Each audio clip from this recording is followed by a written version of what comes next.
Last video में हम लोगों ने डिस्कस किया था ऑप्शन ट्रेडिंग क्या होता है, strike price, option premium, at the money, in the money, out of the money क्या होता है, ये सब हम लोगों ने लास्ट वीडियो में डिस्कस किया है। अब इस वीडियो में हम लोग डिस्कस करेंगे ऑप्शन प्रीमियम कैसे कैलकुलेट करते हैं। अगर आप लोगों ने लास्ट वीडियो नहीं देखा है तो पहले जाके वो वीडियो देखें, नहीं तो आज का डिस्कशन आप लोगों को समझ नहीं आएगा। तो सबसे पहले किसी भी स्ट्राइक प्राइस का प्रीमियम कैसे कैलकुलेट करते हैं ये सीखते हैं। किसी भी स्ट्राइक प्राइस का प्रीमियम दो वैल्यू से कैलकुलेट किया जाता है, टाइम वैल्यू और इंट्रिंसिक वैल्यू। ये दोनों वैल्यू कैसे डिसाइड होता है ये देखते हैं। तो निफ्टी का करंट मार्केट प्राइस अभी 16,049 है, तो एट द मनी निफ्टी के लिए 16,050 होगा क्योंकि सबसे पास का स्ट्राइक प्राइस यही है। और इंट्रिंसिक वैल्यू सिर्फ इन द मनी के स्ट्राइक प्राइस में होता है, आउट ऑफ द मनी और एट द मनी के स्ट्राइक प्राइस में सिर्फ टाइम वैल्यू होता है। तो एग्जांपल से देखते हैं। तो 16,000 का call option in the money होगा और 16,100 का call option out of the money होगा। तो 16,000 का कॉल ऑप्शन का वैल्यू अभी 157 है, तो इसमें इंट्रिंसिक वैल्यू भी होगा और टाइम वैल्यू भी होगा। तो इंट्रिंसिक वैल्यू कितना है और टाइम वैल्यू कितना है ये कैसे कैलकुलेट करते हैं। तो इन दोनों के स्ट्राइक प्राइस का जो भी डिफरेंस विच इज 50 पॉइंट्स, तो 50 पॉइंट्स इसका इंट्रिंसिक वैल्यू है और जो भी बचा हुआ है वो टाइम वैल्यू। तो 157 माइनस 50 विच इज 107, तो 107 इसमें टाइम वैल्यू है 1600 के कॉल में और इसका इंट्रिंसिक वैल्यू 50 पॉइंट्स है।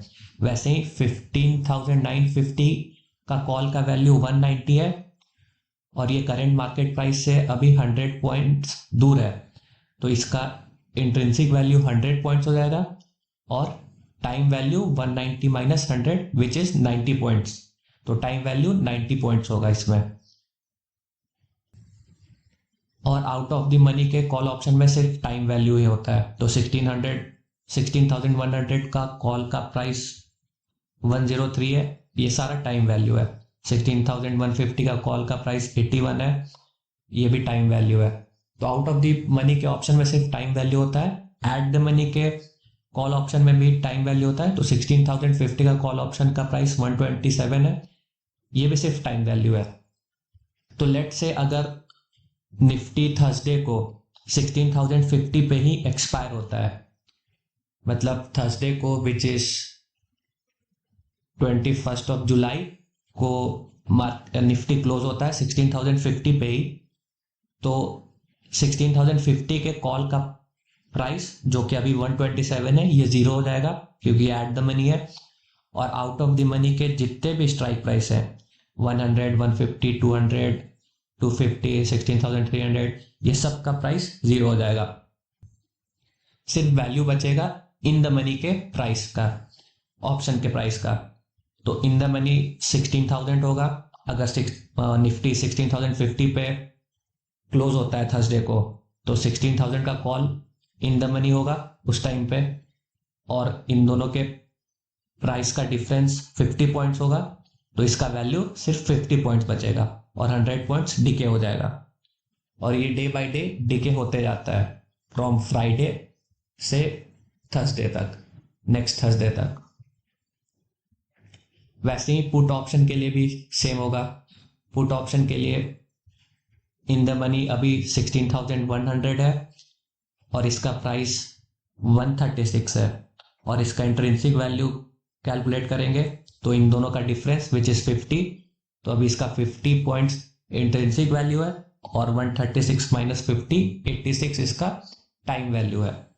और 16,000, 15,950, 15,900 ये सब out of the money put option है और इनका वैल्यू में अभी जो भी वैल्यू शो कर रहा है वो टाइम वैल्यू है, इंट्रिंसिक वैल्यू कुछ भी नहीं है क्योंकि ये आउट ऑफ द मनी के ऑप्शंस हैं। तो थर्सडे को अगर लेट से मार्केट 16,050 पे क्लोज होता है तो जो भी आउट ऑफ द मनी के पुट ऑप्शन होंगे, जैसे कि 16,000, 5950, 5900, ये सब का वैल्यू 0 हो जाएगा और सिर्फ 16,050 का भी वैल्यू 0 हो जाएगा, सिर्फ इन द मनी के पुट ऑप्शन के वैल्यू बचेंगे। तो 16,100 इन द मनी होगा और इसका वैल्यू बचेगा इन दोनों का डिफरेंस विच इज 50 पॉइंट, और 86 पॉइंट डीके हो जाएगा।